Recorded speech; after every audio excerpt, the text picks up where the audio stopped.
بريطانية تلجأ الحيلة غريبة للتخلص من سعال طفلتها الدائم ليلا.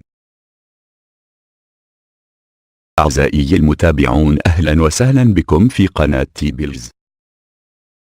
لجأت سيدة بريطانية إلى حيلة غريبة لإيقاف معاناتها مع سعال طفلتها المستمر طوال الليل. وكشفت صحيفة ميرور البريطانية في تقرير لها أن السيدة شانون ويليامز صادفت الحيلة على منشور ورد بموقع التواصل الاجتماعي في فيسبوك، موضحة أنها كانت متشككة في بادئ الأمر، لكنها قررت سيئة للغاية من نوم مضطرب. لفت الصحيفة إلى أن المنشور اقترح وضع شرائح البطاطس النيئة في جورب طفل كي وقت قليل. وماذا تقول فعلت شانون التي هي أم لطفلة واحدة ذلك بالضبط؟ وتقول إنها مندهشة من تحسن حالة ابنتها روزا. ونوهت الصحيفة إلى أن شانون كانت مندهشة من النتائج لدرجة جعلتها تقرر مشاركة النتائج مع أمهات أخريات على فيسبوك مصحوبة بصور للبطاطس السوداء. ونقلت عن شانون قولها: البطاطس النيئة لا تنهى المرض،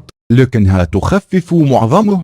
يبدو أنها تتخلص من معظم السموم في الجسم والتي تجعل حالة الطفل سيئة للغاية.